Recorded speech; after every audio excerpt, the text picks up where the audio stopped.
Donc on explique. Marcher dans ses voies. Alicha bidrachav. Qu'est-ce qu'il dit? Ma'urachum afataruchum. C'est le principe du moussar. Tout la vie de l'homme est une vie de chikouy et akadosh borou. Olé damot la akadosh borou. L'homme, il doit vouloir ressembler à akadosh borou. Maintenant, comment on va pouvoir ressembler à akadosh borou? Connaître akadosh borou. Connaître les vertus de akadosh borou. Et la Gemara va nous dire comment tu vas valarta bidrachav, comment tu vas pouvoir poursuivre ces voies, les voies d'akadosh borou. Très simplement. De la même façon que lui est rachou, toi tu dois être rachou. De la même façon que lui il est miséricordieux, toi tu dois être miséricordieux. Et ce principe est vrai pour toutes les midot, pour toutes les autres vertus. De la même façon que toi tu es, que Akadosh Borou, tout part de la source, tout part de Akadosh Borou, de la même façon que lui se dévoile dans ce monde, selon la nédivut, selon la générosité. Il se dévoile dans ce monde selon la Rahmanout, selon la miséricorde. Toi, nous devons nous comporter exactement comme Dieu, comme Akadosh Borou se dévoile dans ce monde. Pour être dans la voie d'Akadosh Borou, il faut adopter, former, réaliser, devenir une personnalité divine. C'est quoi avoir une personnalité divine? Se comporter exactement comme Akadosh Borou se comporte dans le monde. Donc connaître toutes les midot d'Akadosh Borou, et à partir de ce moment-là, Dieu va pouvoir se dévoiler à travers nous. Et nous, on va pouvoir élever notre personnalité, notre personne, à un niveau divin. Ma'u rachum, afata rachum. Uchlak loze shina dagan kol midotav vechol manipulotav al pi yosher v'amusar. Et par conséquent, toutes les actions que je fais va être en rapport avec l'action d'Akadosh Borou.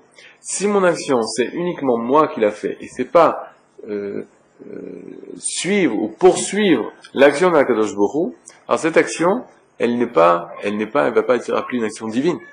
C'est une action humaine. Moi, en tant qu'humain, en tant qu'homme, j'ai réalisé cette action. Nous voulons poursuivre les actions d'Akadosh Borou. Je vous donne un exemple. Tant qu'Avraham Avinu, on sait que la vertu essentielle d'Avraham Avinu, c'était le chesed. C'était le chesed. Le chesed d'Avraham Avinu.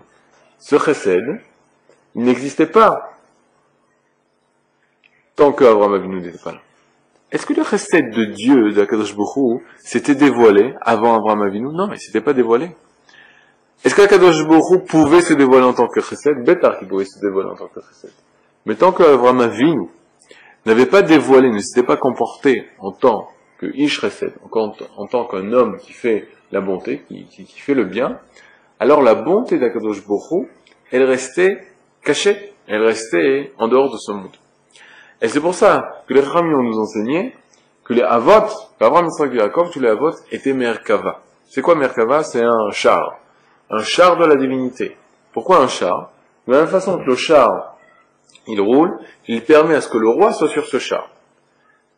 De la même façon, les Avot, tant qu'ils n'étaient pas là, Akadosh Borou ne pouvait pas demeurer dans ce monde. Viennent les Avot, grâce aux Avot, par leur midot, par leur action, Akadosh Borou peut se dévoiler dans le monde, et on peut voir la Shekhinah dans ce monde. Okay. Mais il a fait le message, comment c'est vrai qu'il y avait chez nous, puisqu'il n'y avait que 10 Torot de Noir et 20 Torot d'Adam. Les hommes Regarde. On dit que 10 générations depuis Adam Arishon jusqu'à Noah, et 10 générations depuis Noah jusqu'à Avraham. Personne ne connaissait Akadosh Borou.